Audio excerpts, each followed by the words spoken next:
Hello जी, राम राम जी। कैसे हैं आप सब लोग? आई होप कि आप सब अच्छे होंगे। तो वेलकम है आप सबका मेरे चैनल पर। सो गाइज, आज की वीडियो बहुत ही आपके लिए बहुत ही इम्पोर्टेंट होने वाली है, क्योंकि आज की वीडियो में मैं जो बातें बताऊंगी वे शायद मैंने इस चैनल पर नहीं बताई हैं। वहाँ तो दूसरे चैनल पर मैंने अपनी बता रखी है, लेकिन यहाँ मैं फ़र्स्ट टाइम ही बताऊँगी आपको। तो वीडियो को पूरी देखना और ध्यान से सुनना, ठीक है। और अभी मैं बैठी हूँ ऊपर आके, क्योंकि मैं कल व्लॉग शूट नहीं कर पाई। मैं काम में इतनी उलझ गई थी, कई काम मेरे अर्जेंट के इधर उधर के, मतलब कई बार होया करे के ना कि इधर उधर भागड़ दौड़ के कई काम लिकड़ाए थे, कई काम मेरे बाहर के थे। तो इस चक्कर में मैं एक ही व्लॉग शूट कर पाई, दूसरा नहीं कर पाई। फिर मैं आ गई थी 7:30 बजे ऊपर। आने के बाद रोटी वोटी बनाई बच्चा की खिला पिला कर ने उन तब बोली मैं कहा भाई तब अपना पढ़ लो बैठ कर ना। बच्चे मैंने पढ़ने थी बिठा दिए और फिर मैं बैठ गई। फिर मैंने मूवी चला ली। मैं कहा चल आज 8 बज रहे, कल भी छुट्टी है, आज मैं एक मूवी देखूँ हूँ। तो मैंने पुष्पा 2 मूवी नहीं देख ली थी अभी तक, तो वो मूवी लगवा ली मैंने। मैं कहा आज मैं ये देखूँ हूँ, क्योंकि मेरा वैसे फिल्म विलम देखने का कम जी करा है, लेकिन आज मेरा मन था देखने का। तो मैं आज मैं टाइम पे भी आ रही हूँ और कल छुट्टी भी, अगर लेट भी उठेंगे थोड़ा बहुत तो चल जाओगा। तो यो भी ज़रूरी हुआ है, क्योंकि देखो जिन लाइफ में है ना, हमने अपने काम के साथ साथ अपने आप को भी एंटरटेन करना चाहिए। यो ना है कि अपनी काम काम काम काम काम करके अपने आप ने बोरिंग लाइफ बना ले, बिल्कुल नहीं, ऐसा नहीं। तो मैं ये मूवी देखने लगी थी, फिर एक दो शॉर्ट्स देखू थी अपनी, जो एडिटिंग करूँ थी मैं अगर डालने के काम आ जाऊँगी। तो खाली टाइम पर मैं यो काम करती रहा करूँ, क्योंकि मेरा यो भी काम है। क्योंकि एक हाउसवाइफ के खाली मतलब ये खाली हाउसवाइफ ना होगा, एक यूट्यूबर भी हूँ, यूट्यूब पे वीडियो भी बनानी हो है। और वीडियो खाली बनानी नहीं होती, बन तो वो 1 मिनट में जाओ है, बनने में टाइम नहीं लगता, उनकी एडिटिंग में टाइम लग गया है। तो वो एडिटिंग भी बीच बीच में, जैसे मैंने पहले शॉर्ट बनाकर ड्राफ्ट में पड़ी है ना, तो उनने मैंने खाली टाइम में मैं एडिट कर दे हूँ, एडिट करके वहीं ड्राफ्ट में छोड़ दूँ, फिर वो तुरंत मैं डाउनलोड कर उनने पोस्ट कर दिया करूँ, फिर वो इतना टाइम ना लग गया। ठीक है, तो यो अपना चलता रहेगा, देखती रहूँगी मैं मूवी। हमने तो काम की बात करनी है, तो मैं कहा चलो भाई काम की बात शुरू करते। तो एक बेबे का कमेंट था मेरा कि आपने बुटीक सेटअप कैसे करा था, स्टार्टिंग कैसे करी थी। ठीक है, तो आज मैं अपनी स्टार्टिंग बताऊंगी। मैंने दूसरे चैनल पर अपनी बता रखी है, लेकिन यहाँ नहीं बताई है, तो आप लोगों के साथ भी शेयर करूँगी, क्योंकि यहाँ की कुछ ऑडियंस अलग है, कुछ सेम है, लेकिन सबके लिए अपना अलग ही एक्सपीरियंस रहता है। ठीक है, तो बताती हूँ मैं आपको। और एक बेबे ने मेरे चैनल के बारे में कन्फ्यूज़ थी कि दीदी आपके 2 चैनल है क्या। मैं कन्फ्यूज होती हूँ, हाँ मेरे 2 चैनल हैं, एक ये वाला है और एक दूसरा है तन्नुमान लाइफस्टाइल।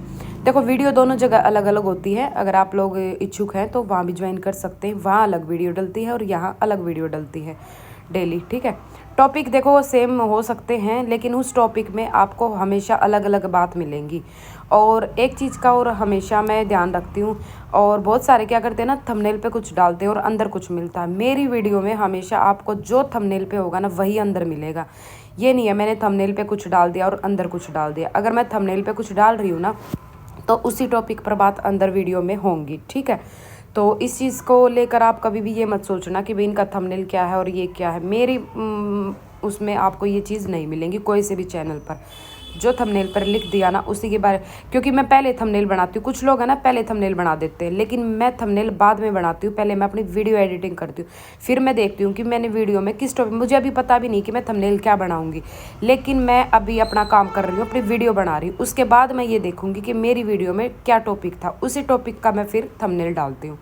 ठीक है, आजकल बड़ा कर रखा है कि थंबनेल कुछ डाल दे वह अंदर कुछ नहीं मिलता। ये सब बहुत है यूट्यूब पे ऐसे, वो थंबनेल की वजह तो टच करके ही देखना पड़ा है, लेकिन मेरी वीडियो में आपने ऐसा कभी नहीं मिलेगा। ठीक है, और देखो ये 1-2 एक्सरसाइज है सर्वाइकल की, जो जिसकी बेबे का सर्वाइकल पेन हुआ है, तो आप ये सर्वाइकल की 2-3 एक्सरसाइज है ये आप कर सको। अपनी उंगली आता फिंगर तो ये दबाओ और गर्दन ने चारों तरफ नहीं, जहाँ आपको दर्द होना शुरू हो जाए वहीं रोक दो। जैसे मैं राउंड घुमा रही हूँ ना, जहाँ दर्द हो वहीं पे रोक दो उसको। ठीक है, और एक हमारे जो अंगूठे और फिंगर के बीच का जो पॉइंट एरिया होता है ना, उसको दबाओ। उसके ये जो नस होती है ना, ये हमारे यहाँ कंधे से जुड़ी होती है, पूरे हाथ की नस होती है, ये सीधी हमारी सर्वाइकल वाले पॉइंट की होती है। तो इसको भी दबाने से आपको रिलैक्स मिलता है। ठीक है, अगर आपको नहीं समझ आएगा तो इसकी मैं शॉर्ट वीडियो डाल दूँगी, ये फिंगर और अंगूठे के बीच वाला जो पॉइंट है उसकी, तो वहाँ पे देख लेना आप। मुझे इससे आराम मिलता है, मुझे भी किसी ने बताया था, तो मैंने सोचा कि मैं चलो शेयर करती हूँ, क्योंकि सिलाई करने वाली बहुत सारी बहनों को ये प्रॉब्लम है, और तो आप लोगों को भी आराम मिलेगा। ठीक है, तो चलो ये तो बातें हो गई है, अब हम अपने बुटीक के बारे में बात करते हैं। देखो मैं भी आप ही की तरह ऐसे ही एक नॉर्मल बिल्कुल हाउस वाइफ थी, घर में पड़ी रहूँ थी, अपना घर का काम खत्म करा और दिन में लौट गई। न्यू सोचा कर काम तो मैं जब भी स्पीड तक करा करती, आलस में मेरा काम पूरा दिन नहीं पड़ा रहा करता। लेकिन जब के क्रेज रहा करता कि चल 10 बजे थी अपना फटाफट काम कुम खत्म करके 1 बजे बाल का कान का टाइम हो जाएगा, उससे पहले तो सोने का टाइम निकाल ले, मतलब 2-3 घंटे में सोने के 10 बजे काम खत्म हो जाता। 10 बजे 11 बजे जैसे मेरा काम खत्म हो जाता ना, मैं टीवी एक आधा पौना घंटा फ़ोन टीवी देखकर और फिर सो जाया करती। मैं 2-2 3-3 घंटे सोती रहती थी। फिर 1 बजे बच्चे आ जाते, बच्चे आने के बाद भी सो जाया करती, तो क्योंकि 3-4-5 बजे थी कुछ काम रहता ही नहीं शाम के टाइम में। दिन में इतने कुछ काम होते नहीं, बाहर कहीं जाना नहीं, किसी का बैठना ना, किसी का उठना ना, कोई मतलब नहीं इन चीज़ों का। तो अपने घर में तो क्या करेंगे, सोवेंगे। लेकिन सोते सोते सोते सोते भाई मेरे आसपास मैं सबको देखती, भाई ये भी काम कर रहा है, वो भी काम कर रहा है, ये भी पैसे कमा रहे, ऐसे करके है ना एक दूसरे को देख के ही मतलब मोटिवेट होते हैं।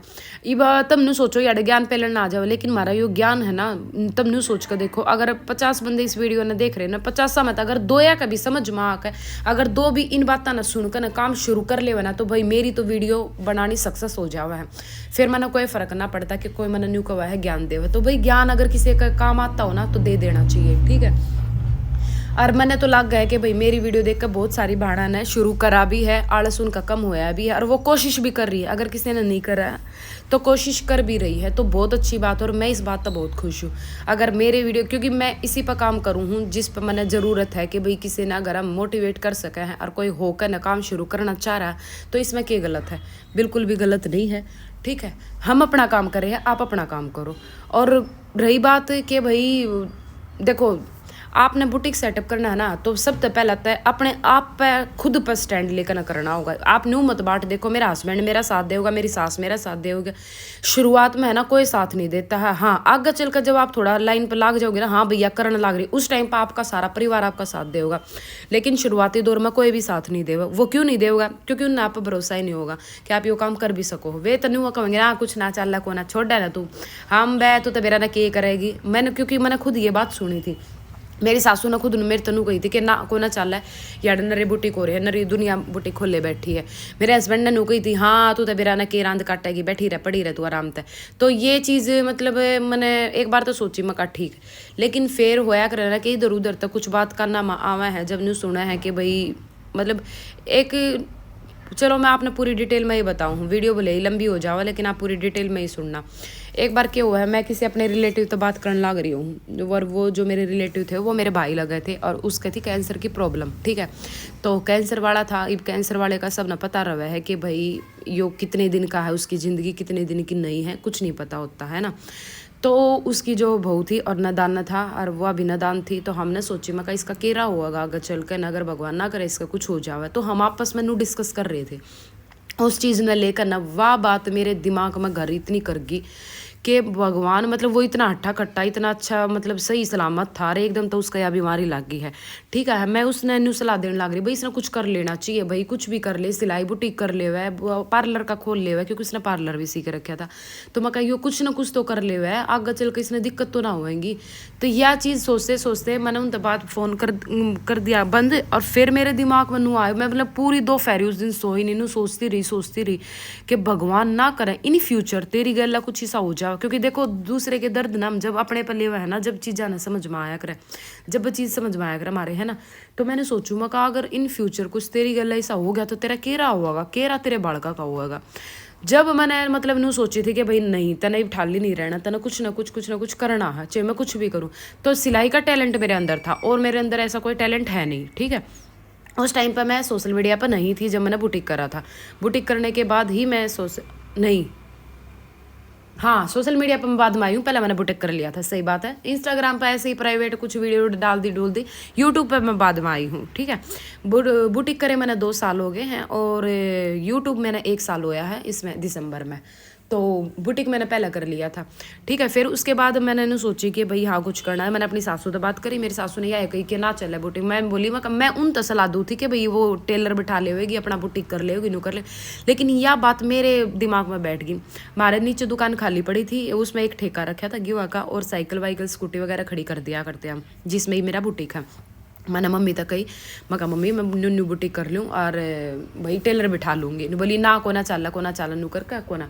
फिर मैंने अपने घर में एक और तो बात करी, मैं कहा मैं ऐसे ऐसे भाई न्यू बुटीक करना चाहूँ। तो वो बोली हाँ कर ले, बहुत अच्छी बात है, सही है, बढ़िया है।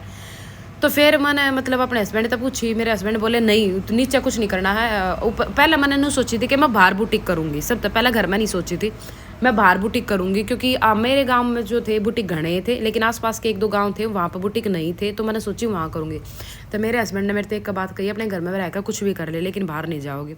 उड़े रहकर मेरे गोडे टूट गए। फिर मैंने नहीं सोचा, मैं कहा चलो नीचे दुकान में कर लूँ। फिर ये नहीं बोले नहीं नीचे दुकान में नहीं, मैं कहा मैंने कारीगर बैठा, पहले ऊपर बैठा ली। मैं कहा नहीं ऊपर कारीगर अच्छा नहीं लगेगा, प्राइवेसी नाम की भी कोई चीज़ हुए है। मैं कहा मैं नीचे दुकान में करूँगी। फिर ये बोले ठीक है तू देख ले जो करना, बस। फिर उड़े थे मतलब मैंने परमिशन मैंने मिल गई। उसके बाद फिर मैंने शुरू कर दिया अपना। फिर मैं अपनी सासू ने लेकर सब तो पहला मैंने अपना वो ठेका खाली करवाया, जो कि वहाँ का भरा रखा था, ठीक है, क्योंकि वो पूरा ही भरा रखा था। हमने एक रिक्शे वाला 2 फेर में बेचारे मेरी गल लगी रही यार, हमने कट्टे खाली करके ने और पूरा वो ठेका खाली करके घेर में भिजवाया। एक रिक्शा वाला आया कबाड़े वाला, उससे मैंने 100 रुपये देकर मैं कहा भाई ये सारे गेहूँ के कट्टे तना घेर में पहुँचाने हैं, और उसने भी घेर में पहुँचाए। हमने भर भर का उससे दिए और वे घेर में उतरवाए, और फिर उस ठेके ने दरकाया, ठेका हमारा खाली होएगा। फिर आवा है मशीना की बारी कि भाई मशीन कैसे लेवे। उस टाइम पर बजट भी नहीं था, सच बताऊं तो मेरे पास पैसे भी नहीं थे इतने कि मैं, और मैंने मशीन लेनी थी ये ऑटोमेटिक, क्योंकि यो वाली कारीगर इससे पे ज़्यादा बढ़िया काम करके दे। मेरे दौरे तो नॉर्मल मशीन थी जो मैंने दहेज में मिली थी, वो भी अमरेला नहीं है, मेरी नॉर्मल मशीन है सिलाई की जो होया करे, ठीक है। फिर मैंने मशीन आते ही पैसे कलेक्ट करे, इधर उधर तक पैसे इकट्ठे करे। फिर मैंने मशीन मंगवाई, दोनों मशीन इंटरलॉक की भी और ये भी, ठीक है। फिर धीरे धीरे मैंने 1-2 और सामान मंगवाए। फिर उसके बाद हुआ कि है कि भाई मैं कारीगर थी घूमू हूँ। फिर मैंने उस टाइम पर कारीगर नहीं मिला, ठीक है। मशीन मंगवाई, दोनों मशीन आ गई। मशीन आने के बाद भाई फिर मैंने टेबल चाहिए थी। फिर मैंने खाती तो बात करी, क्योंकि खाती याद हो रही ये चीज़ रहा है, मैं कहा मेरी एक टेबल बना दे। फिर उसने मेरे तो बताई कि मेरी एक रिलेटिव है और उनके घर में टेबल रखी है और वो देव है, उनकी डाइनिंग टेबल थी। बोला उसने मैं काट फीट छोटी जितना साइज आपने चाहिएगा उतना कर दूंगा और आप उन तवा खरीद लो। फिर मैंने वह पुरानी उन तक खरीदी और कारपेंटर तवा ठीक करवा के मैंने अपनी यहाँ टेबल बना ली, ठीक है। फिर जिसमें मैं सामान रखा करूँ बैठने की सेठी सी हुआ है। 2 दिन बाद एक पार्लर वाली लेकर आई थी, पार्लर वाली नया सामान लेकर आई थी अपना सारा, उसने यो छोटी पड़ गई उन्हें बड़ी लेकर आनी थी। फिर यो उन तक मैंने यो खरीदी 3000 रुपये की, मैंने यह खरीदी उन तक, क्योंकि उसमें मेरा सारा सामान आ जाओ था और बैठन की भी, भाई कोई कस्टमर आवा है तो बैठन वाला भी चाहिए, है ना। तो देखो भाई वीडियो छोटी रहेगी आज की वीडियो में, याडे बंद करूँ। इस तरह आगे की जो भी सेटअप है, जो भी सामान है, कारीगर से रिलेटेड जो पॉइंट है वो भी बहुत मेन है, वो मैं बताऊंगी अपना अगली वीडियो में, क्योंकि वीडियो मेरी इतनी बन रही है और बंद हो जाओगी अब। तो अगली वीडियो में मैं इससे आगे की कहानी बताऊंगी, बहुत इंटरेस्टिंग है इस तरह आगे की भी, क्योंकि मेन कहानी तो आगे शुरू हुआ है जब कारीगर की बात आवा है, ठीक है। तो आप वीडियो ने पूरी देखो और अगली वीडियो ने भी देखना, क्योंकि इस तरह नेक्स्ट वीडियो ही होगी, कोई टॉपिक चेंज नहीं करूँगी, नेक्स्ट वीडियो इसी टॉपिक पे होगी, ठीक है।